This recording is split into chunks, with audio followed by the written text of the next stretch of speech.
Desa Wonosari menyimpan keheningan yang berbeda sejak suaminya pergi.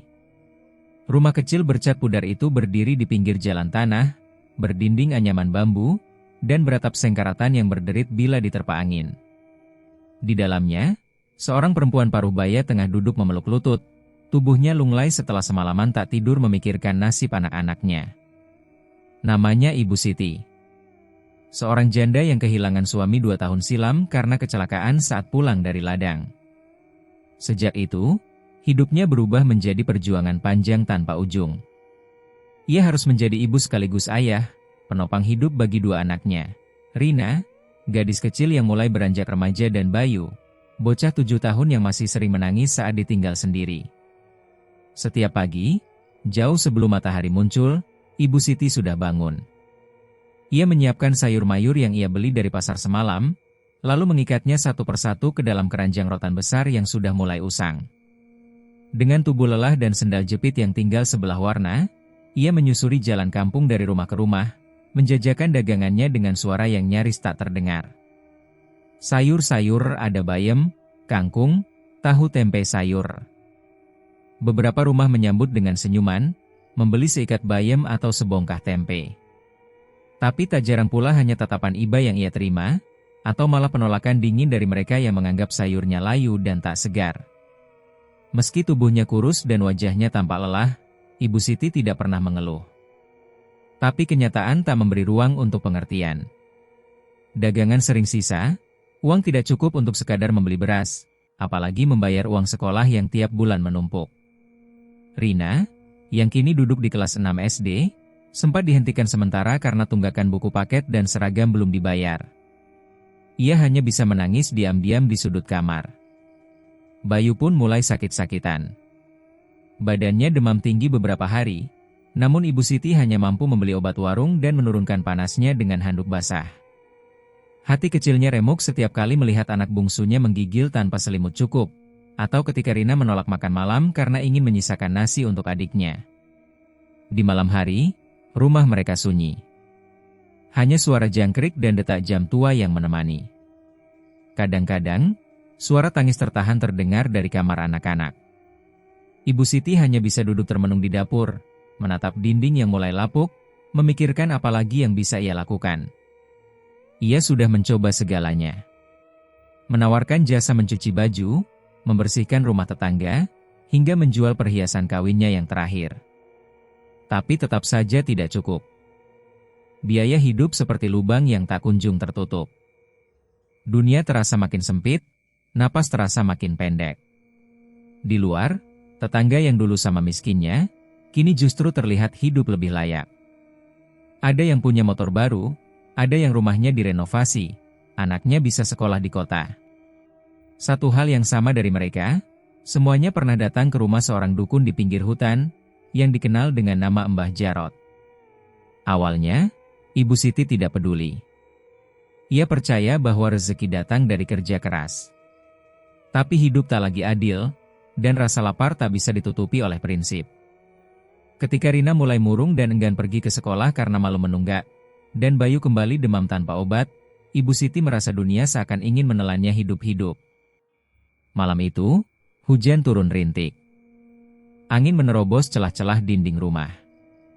Di meja kecil yang hanya diterangi lampu minyak, Ibu Siti duduk menatap buku catatan. Di sana tertulis utang-utang kecilnya pada warung, pada tetangga, dan pada koperasi desa. Matanya sembab, nafasnya berat. Ia mengangkat kepala dan memandang kedua anaknya yang tertidur memeluk satu sama lain, tubuh mereka dibalut selimut tipis dan sarung bekas. Apalagi yang harus ibu korbankan? Gumamnya pelan. Pertanyaan itu menggantung di udara malam, bersama gelap yang menggumpal di sudut-sudut rumah. Di balik keraguan, mulai tumbuh sesuatu. Bisikan kecil yang selama ini ia lawan perlahan menjadi suara yang tak bisa diabaikan. Ia mulai bertanya-tanya, apakah hidup bisa berubah jika ia menempuh jalan yang selama ini dianggap sesat? Jika orang-orang di kampung bisa tiba-tiba kaya dan terbebas dari penderitaan, kenapa tidak dirinya? Namun Ibu Siti belum berani mengambil keputusan. Hatinya masih berperang.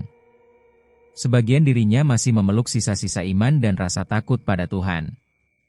Tapi bagian lainnya, yang sudah terkikis oleh lapar dan air mata, mulai menguat dan menjerit meminta jalan keluar. Hari demi hari, keputusasaan kian mencengkeram. Pagi tetap datang, sayur tetap dijual, tapi mata Ibu Siti semakin redup. Ada kehampaan dalam langkahnya, seperti tubuhnya hanya bergerak karena kewajiban, bukan lagi karena harapan. Ia semakin sering diam, tidak banyak bicara pada anak-anaknya, dan mulai melamun saat berdagang. Tetangga mulai berbisik, beberapa mengkhawatirkannya, sebagian lagi hanya menonton dari jauh. Tapi tidak ada yang benar-benar tahu, bahwa di dalam dada seorang ibu yang terlihat tabah itu, telah tumbuh jurang dalam bernama keputusasaan.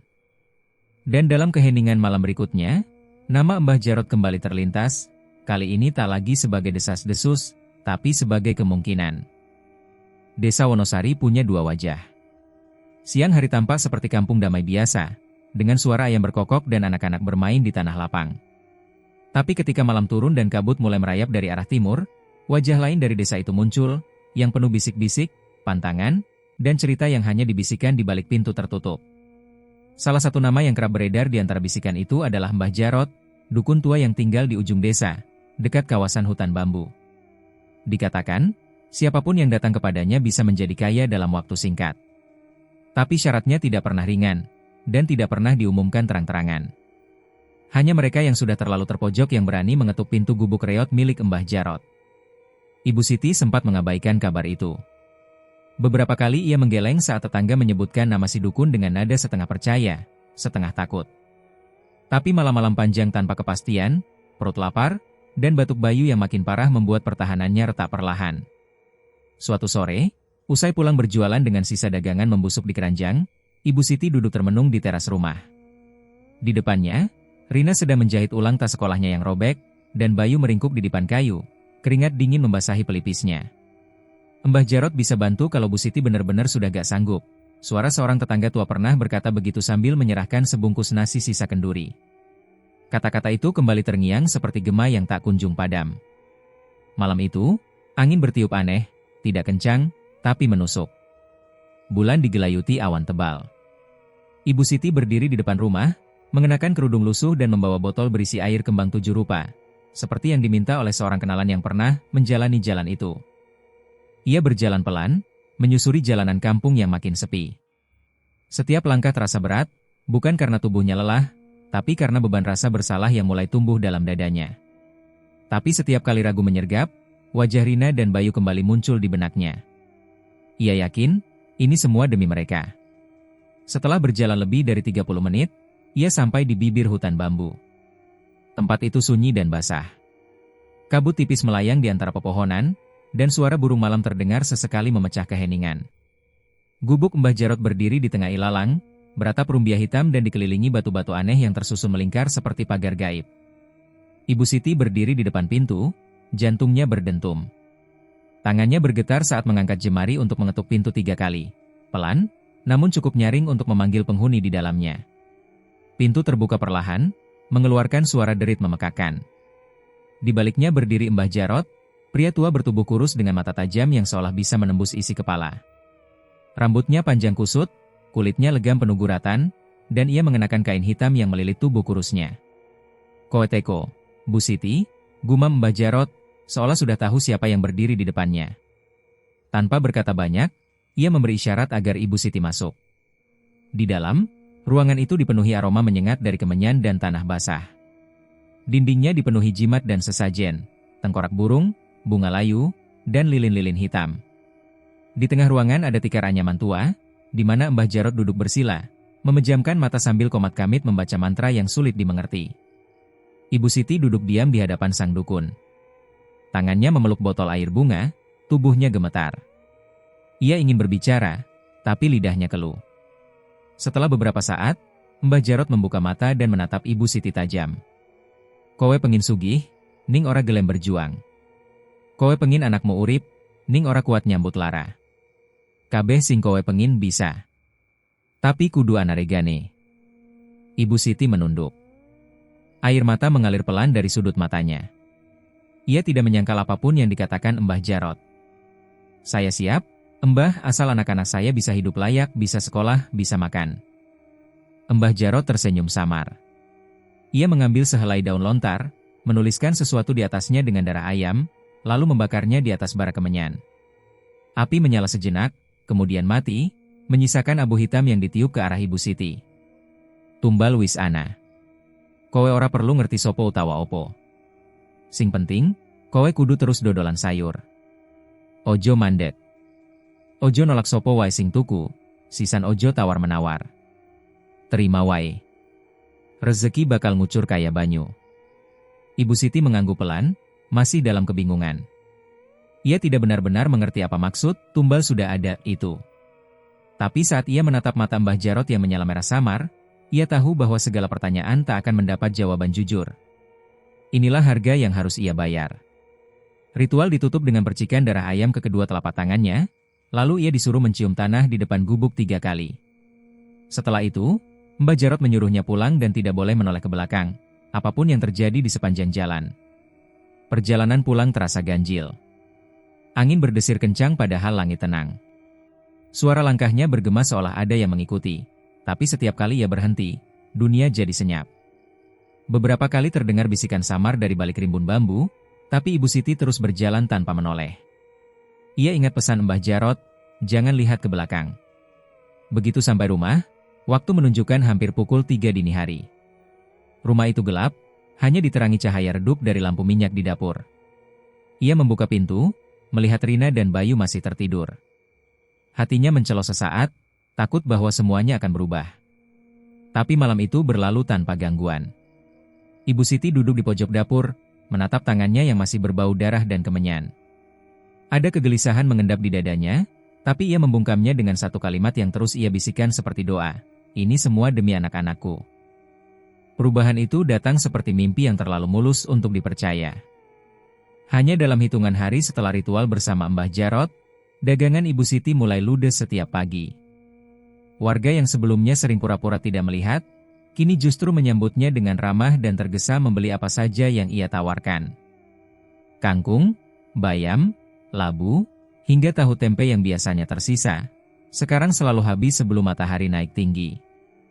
Bahkan beberapa kali, pembeli datang sendiri ke rumah, mengetuk pintu dengan nada panik seolah tak bisa hidup sehari tanpa belanja pada Ibu Siti. Uang mulai menumpuk. Dalam waktu sebulan, rumah yang sebelumnya reot mulai diperbaiki. Genteng diganti, dinding dipasangi triplek baru, dan lampu-lampu terang menyala di malam hari menggantikan temaram lampu minyak. Rina kembali sekolah dengan seragam baru dan sepatu mengilap. Bayu punya mainan yang sebelumnya hanya bisa ia pandangi di etalase warung. Semua terlihat sempurna di permukaan. Namun tak ada keberuntungan yang benar-benar gratis. Perubahan Ibu Siti tak hanya terlihat dari materi. Sikapnya pun berubah perlahan. Ia mulai lebih pendiam, lebih sering termenung, dan kadang bicara sendiri dengan gumaman lirih di dapur atau pekarangan. Tatapannya kosong, dan bila sedang sendiri, ia kerap mengelus sayuran seperti sedang membelai anak kecil. "Bu, Ibu ngomong sama siapa tadi malam?" tanya Rina suatu pagi ketika melihat ibunya duduk di belakang rumah, membisikkan sesuatu ketumpukan sawi yang baru datang dari pasar. Ibu Siti hanya tersenyum samar. "Enggak apa-apa, Nak. Ibu cuma baca-baca doa biar sayurnya awet." Rina tidak percaya sepenuhnya. Ia mulai merasa ada yang janggal. Terlebih saat Ibu Siti mulai selalu keluar malam hari, sendirian, tanpa menjelaskan kemana pergi. Kadang kembali saat subuh, kadang tidak tidur sama sekali dan langsung berjualan seperti biasa. Ia juga mulai lebih sering memandangi dinding kosong di kamarnya dengan wajah datar, seolah sedang diajak bicara oleh sesuatu yang tak terlihat. Sementara itu, Bayu mulai menunjukkan gejala aneh. Anak itu sering berbicara dalam tidur, tapi bukan sekadar mengigau. Kadang ia menyebut nama-nama orang yang bahkan tidak dikenalnya. Nama-nama yang asing di telinga Rina, tapi entah mengapa terasa mengganggu, seperti nama-nama dari kuburan lama yang dilupakan. Suatu malam, Bayu bangun dengan mata membelalak, tubuh gemetar, dan mulut berbisik. Bu Lastri di belakang dia kedinginan, dia basah penuh darah. Rina terkejut dan langsung memeluk adiknya. Tubuh Bayu dingin seperti es. Ia mencoba membangunkannya, tapi Bayu hanya terus berbisik, nama demi nama, semuanya berbeda tiap malam. Suasana rumah yang dulu terasa hangat berubah menjadi dingin, seperti ada kabut tak kasat mata yang selalu menyelimuti. Di sisi lain desa, hal-hal aneh mulai terjadi. Seorang wanita paruh baya, Bu Lastri, ditemukan tewas di sumur tua dekat rumahnya. Tubuhnya membusuk, dipenuhi belatung, dan yang membuat geger, sayur mayur membeli tubuhnya, seolah tumbuh dari dalam tubuhnya sendiri. Daun baya menutupi wajahnya, dan tempe busuk menempel di dada. Tak lama berselang, Pak Yadi, pemilik warung yang pernah menolak menjual dagangan Ibu Siti karena dianggap tidak laku, ditemukan mati tergantung di dapurnya. Lehernya terlilit ikatan anyaman sayur, dan matanya terbuka lebar menatap langit-langit rumah. Desa Wonosari gempar. Warga mulai ketakutan. Mereka percaya ada kutukan yang berkeliaran, sesuatu yang tak bisa dijelaskan.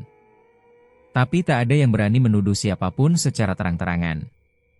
Mereka hanya saling melempar pandang curiga, saling berbisik dalam doa yang dipanjatkan tergesa-gesa. Rina mendengar semuanya. Dari sekolah, dari warung, bahkan dari guru agamanya yang terlihat khawatir dan terus memperingatkan anak-anak agar lebih banyak berdoa. Tapi yang membuat hatinya benar-benar menciut adalah saat ia melihat ibunya tersenyum kecil ketika mendengar berita kematian Bu Lastri. Kenapa ibu tersenyum, waktu orang lain menangis? Tanyanya suatu malam, pelan. Ibu Siti menoleh pelan ke arah Rina. Senyumnya hilang, diganti sorot mata tajam yang belum pernah ditunjukkan sebelumnya. Kadang, orang dapat apa yang mereka tanam, jawabnya datar. Malam-malam berikutnya makin berat bagi Rina.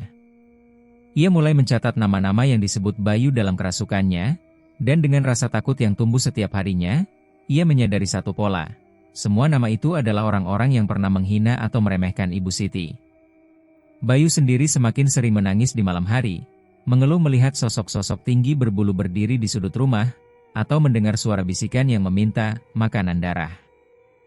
Ia bahkan pernah berlari ketakutan ke pelukan Rina sambil menunjuk ke dapur, berkata, "Di sana ada yang matanya banyak, dia bilang kakak akan ikut dia kalau ibu berhenti jualan." Rina tak berani lagi tidur sendirian. Ia selalu memeluk Bayu, berusaha menenangkannya dengan ayat-ayat pendek yang diajarkan guru ngaji. Tapi semakin ia berdoa, semakin sering lampu kamar berkedip sendiri, dan bau anyir darah tiba-tiba muncul entah dari mana. Di luar rumah, Ibu Siti tetap berjualan seperti biasa, dengan wajah ramah dan suara pelan seperti dulu. Tapi ada sesuatu yang berbeda pada senyumannya. Sesuatu yang membuat bulu kuduk berdiri bagi siapapun yang memperhatikannya terlalu lama. Warga masih membeli, masih menyapa, tapi mereka tahu, ada hal gelap yang kini ikut berjalan bersama Ibu Siti setiap pagi. Sesuatu yang tak bisa dilihat, tapi bisa dirasakan. Dan saat malam kembali datang, kabut makin tebal, dan rumah Ibu Siti makin terasa seperti bukan milik manusia biasa. Sudah beberapa minggu ini, malam-malam di rumah Ibu Siti berubah menjadi mimpi buruk yang tak berujung. Bayu semakin sering kerasukan. Tubuh kecilnya menggigil seperti kesurupan, matanya memutih, dan suaranya berubah berat, menyerukan nama-nama yang sama sekali asing bagi Rina tapi terasa dekat mengerikan. Kadang ia merangka seperti binatang, kadang menjerit menyebut-nyebut darah dan tanah yang lapar. Rina yang makin remaja, bukan lagi anak polos seperti dulu. Ia tahu ada sesuatu yang salah sejak kehidupan mereka berubah drastis. Uang memang mengalir, tapi suasana rumah menjadi dingin, tidak seperti rumah biasa. Udara seperti membeku tiap malam. Kadang muncul bau busuk seperti bangkai, yang hilang begitu fajar menyingsing. Dan yang paling membuatnya tidak bisa tidur, Ibu Siti mulai sering keluar tengah malam, diam-diam. Rina diam. Tapi ia tidak bodoh. Satu malam, saat angin malam menggesek genting seperti cakar dan suara kodok bersahutan dari sawah, Rina membuntuti ibunya. Ia menunggu dari balik pintu kamar, mengintip dari celah. Ibu Siti keluar dengan keranjang kecil berisi sesuatu yang dibungkus kain putih. Terlihat seperti botol, bunga-bunga, dan ayam hitam yang kakinya terikat. Rina mengenakan jaket, menyelipkan senter kecil ke saku, dan diam-diam mengikuti dari kejauhan. Langit malam itu gelap. Bulan tak muncul, hanya bintang yang terhalang awan tipis. Rina berjalan pelan, menjaga jarak. Ibu Siti menyusuri jalan setapak di belakang rumah, menembus rimbun pohon bambu yang mengarah ke hutan kecil di ujung desa, tempat yang dulu sering disebut warga sebagai tempat tinggal Mbah Jarot. Suasana di sana sunyi luar biasa. Angin seperti berhenti, dan suara serangga mendadak lenyap. Rina bersembunyi di balik pohon besar saat melihat ibunya berhenti di sebuah tanah lapang yang dikelilingi batu dan pohon-pohon bengkok. Di tengahnya ada lingkaran tanah merah yang terlihat seperti tempat ritual. Ibu Siti meletakkan keranjangnya, menyalakan lilin-lilin hitam, dan mulai menaburkan bunga 7 rupa. Ayam hitam yang dibawanya dikeluarkan, lalu disayat di bagian leher dengan pisau kecil. Darahnya ditampung di mangkuk tanah liat. Rina menutup mulutnya, ngeri dan tak percaya dengan apa yang dilihatnya. Lalu Ibu Siti mulai bercakap dengan sesuatu yang tidak terlihat. Matanya menerawang, suaranya lirih namun jelas. Ada bagian tubuhnya yang gemetar, seolah sedang dihipnotis oleh kekuatan yang lebih besar. Kadang ia tertawa pelan, kadang menangis. Rina mendengar namanya sendiri disebut, lalu nama Bayu. Saat itu, rasa takut berubah menjadi keberanian. Rina berlari keluar dari persembunyian dan berteriak. "Ibu! Berhenti! Jangan lakukan ini lagi. Ini salah. Ini bukan caranya." Ibu Siti terkejut, tubuhnya bergetar hebat. Ia menoleh, dan matanya membelalak saat melihat Rina berdiri di antara kegelapan dengan wajah penuh amarah dan air mata. "Kau tak seharusnya ada di sini," bentak Ibu Siti. Suaranya bukan suara ibu yang biasa Rina dengar, ada sesuatu yang tajam dan dingin. Rina mendekat, mencoba mengambil mangkuk darah yang sudah hampir habis ia tuangkan ke tanah. Tapi tangan ibunya lebih cepat. "Berhenti, Bu. Ini bukan demi kita. Ini malah menghancurkan kita." Ibu Siti mengangkat tangan dan menampar Rina keras. Anak itu jatuh terduduk, pipinya merah dan matanya basah. "Kamu tahu apa? Kamu tahu rasanya lapar setiap hari? Melihat adikmu sakit tapi tak bisa berobat? Ini semua ibu lakukan agar kalian hidup lebih baik. Semua ini demi kalian." Tangis Rina pecah, tapi bukan hanya karena tamparan. Ia merasa kehilangan seseorang yang paling ia cintai, ibunya sendiri. Perempuan yang dulu hangat dan penyayang, kini berdiri di depannya seperti orang asing, dengan tangan berlumur darah dan wajah terbalut amarah serta keputusasaan. Ibu Siti terdiam beberapa saat. Tangannya bergetar. Tapi kemudian ia kembali melanjutkan ritual seolah tak terjadi apa-apa. Rina mundur perlahan, lalu berlari kembali pulang dengan hati hancur. Malam itu ia tidak tidur, hanya memeluk Bayu yang kembali mengigau dalam demamnya. "Maafkan Ibu," adalah satu-satunya doa yang ia panjatkan sepanjang malam. Namun sejak malam itu, semuanya berubah. Keberuntungan yang selama ini menaungi Ibu Siti mulai berbalik menjadi kutukan. Dagangan yang biasanya habis sebelum jam 8 pagi, kini sering membusuk tiba-tiba, bahkan sebelum sempat dijual. Sayur berubah warna, tempe berlendir, dan tahu dipenuhi ulat. Beberapa pembeli mengeluh perut mereka sakit setelah membeli dari Ibu Siti. Beberapa lainnya memilih tak pernah kembali lagi. Bayu makin parah. Ia kerasukan hampir setiap malam, kadang bahkan tak sadar diri hingga pagi. Tubuhnya dipenuhi lebam dan bekas cakaran, entah dari mana asalnya. Kadang ia bangun dan langsung muntah darah bercampur serpihan daun kering. Dan rumah mereka, yang dulu diperbaiki dengan uang pesugihan, kini berubah jadi tempat yang penuh dengan suara-suara asing. Rina sering mendengar tangisan perempuan dari dapur saat dini hari. Aroma bangkai sering muncul dan lenyap begitu saja. Dinding kamar sering tergores sendiri, membentuk pola seperti kuku mencakar. Puncaknya, sosok-sosok menyeramkan mulai menampakkan diri pada Ibu Siti. Malam-malamnya kini dipenuhi kunjungan dari wajah-wajah yang seharusnya sudah mati. Bu Lastri muncul dengan mata berlubang, tubuhnya masih dibalut bayam dan kangkung. Pak Yadi berdiri di depan pintu setiap malam, dengan leher terpelintir dan sayuran membusuk menetes dari mulutnya. "Kau belum selesai, Siti," bisik mereka bergantian. Ibu Siti tidak tidur lagi. Ia hanya duduk di pojok kamar, menatap jendela yang gelap, dan sesekali tertawa sambil memeluk keranjang kosong. Matanya sayu, wajahnya pucat, dan senyum yang dulu ramah kini berubah menjadi senyum orang yang dihantui. Rina hanya bisa menatap dari jauh, tak tahu harus berbuat apa. Ia telah melihat semuanya, dan kini ia mengerti satu hal. Ibu Siti telah menjual jiwanya dan harga dari perjanjian itu kini datang menagih. Hari-hari yang seharusnya biasa di desa Wonosari kini diselimuti kabut gelap. Rumah Ibu Siti, yang dulu ramai dengan canda tawa anak-anak dan hiruk-pikuk suara belanja, kini sunyi seperti kuburan. Tak ada aroma sayur segar atau panggilan ceria Rina. Yang tersisa hanyalah bau busuk yang makin hari makin menusuk. Sejak malam ritual yang dilihat Rina, jiwa Ibu Siti makin terganggu. Ia mulai berbicara sendiri, kadang tertawa keras tanpa alasan, dan sering terlihat duduk di sudut dapur sambil memeluk dagangan busuk yang seharusnya sudah dibuang. Tangan dan wajahnya kotor, seperti tak lagi peduli pada tubuhnya sendiri. Matanya kosong, seperti menatap sesuatu yang tak bisa dilihat orang lain. Semua demi kalian, gumamnya berulang-ulang, kadang sambil mengelus kepala sebuah terong busuk seperti anak kecil. Rina hanya bisa menangis dalam diam. Ia sudah kehilangan ibunya, bukan secara jasad, tapi sebagai sosok pelindung, ibu yang dulu rajin, lembut, dan penyayang. Kini, yang tinggal hanyalah bayangan gelap yang dibentuk oleh rasa putus asa dan janji iblis. Bayu tak kalah menderita. Anak kecil itu semakin lemah, sering demam dan menggigil hebat tiap malam.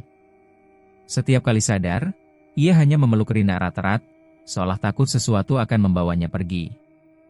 Suatu malam, angin bertiup kencang. Pepohonan di sekitar rumah meliuk seperti diguncang oleh tangan-tangan tak terlihat. Kilat menyambar jauh di balik gunung, dan suara petir menggema hingga ke relung tanah. Warga desa mulai terjaga, karena dari arah rumah Ibu Siti terdengar jeritan memilukan. Jeritan perempuan, panjang dan dalam, seperti suara seseorang yang diseret dari neraka. Disusul suara benda pecah, tangisan anak kecil, dan hening. Pagi harinya, warga berdatangan. Mereka ragu mengetuk pintu, tapi kegelisahan memaksa. Pak Taryo, tetangga sebelah, akhirnya mendorong daun pintu yang setengah terbuka. Bau busuk menyambut mereka seperti tamparan keras di wajah. Lebih busuk dari bangkai tikus, lebih menusuk dari limbah. Beberapa warga langsung menutup hidung, sebagian lain muntah di halaman. Di dapur, mereka menemukan tubuh Ibu Siti. Ia tergeletak dengan posisi miring, wajahnya membiru dan membusuk. Namun yang paling mengerikan, meski ia baru meninggal semalam, tubuhnya sudah dipenuhi belatung yang menggeliat di seluruh permukaannya. Darah menggenang di lantai, bercampur dengan potongan sayuran busuk, seperti kubis, kangkung, dan bayam yang menghitam. Matanya terbuka lebar, seolah melihat sesuatu mengerikan saat napas terakhirnya. Mulutnya terbuka setengah, seakan hendak berteriak, tapi tak sempat. Beberapa orang segera membawa Rina dan Bayu keluar. Anak-anak itu ditemukan dalam keadaan lemah, tubuh menggigil ketakutan. Rina hanya bisa menatap kosong. Ia tidak menangis, tidak berteriak. Ia hanya menggenggam tangan Bayu erat, seolah dunia sudah tak ada artinya lagi. Kematian Ibu Siti menjadi buah bibir desa berhari-hari. Warga tidak berani menyentuh tubuhnya. Bahkan Pak Taryo, yang biasanya berani ikut menggali kubur, kali ini menolak turun tangan. Akhirnya, perangkat desa mendatangkan pihak luar untuk mengurus jasad dan membersihkan rumah. Namun bahkan setelah itu, bau busuk tak juga hilang dari dalam rumah.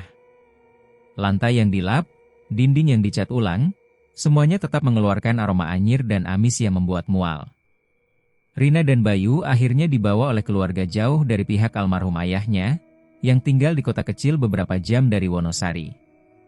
Warga hanya bisa mengantar sampai batas desa, tak sanggup melihat wajah Rina yang kosong seperti boneka rusak. Sejak hari itu, rumah Ibu Siti dibiarkan kosong. Tak ada yang berani menempatinya, bahkan sekadar melewati halaman pun orang-orang lebih memilih memutar jauh. Namun, kejadian aneh mulai terjadi.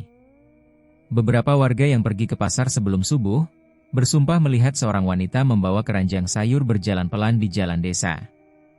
Jalannya lambat, kepalanya menunduk, dan langkahnya seperti tak menjejak tanah. Mereka yang mencoba menyapa, tak pernah mendapat balasan. Keranjang yang dibawanya selalu sama, berisi sayuran yang menggantung, sebagian busuk, sebagian berlumut. Tapi yang paling menyeramkan, wanita itu tak pernah terlihat memiliki bayangan. Setiap kali seseorang mencoba mendekat atau mengejarnya, sosok itu menghilang di tikungan, menyatu dengan kabut pagi. Cerita mulai menyebar. Anak-anak dilarang keluar saat fajar. Bahkan pedagang di pasar pun enggan berjualan terlalu pagi. Warung-warung tutup lebih cepat. Tak ada yang berani melewati rumah kosong itu sendirian. Dan nama rumah itu pun berubah. Dulu disebut Warung Sayur Bu Siti. Kini, orang-orang menyebutnya dengan satu nama penuh ngeri, Sayur Tumbal. Konon, setiap kali ada orang baru yang tak sengaja membeli sayur dari perempuan misterius itu, yang tiba-tiba muncul di jalan desa dan mengulurkan keranjang, keesokan harinya akan terjadi kematian aneh di sekitar mereka. Mayat ditemukan dengan tubuh dililit bayam, atau bibir yang menghitam seperti habis menelan racun. Wajah para korban selalu membeku dalam ekspresi ketakutan. Sebagian warga percaya, itu adalah Ibu Siti yang menagih tumbal untuk perjanjiannya yang belum lunas. Sebagian lain percaya, itu bukan lagi arwah Ibu Siti, tapi sesuatu yang telah mengambil alih jiwanya sejak malam ritual pesugihan itu. Sesuatu dari kegelapan, yang menuntut darah dan penderitaan sebagai bayaran kekayaan. Tapi satu hal yang pasti. Siapapun yang pernah menolak dagangan Bu Siti semasa hidupnya, kini hidup dengan ketakutan setiap hari.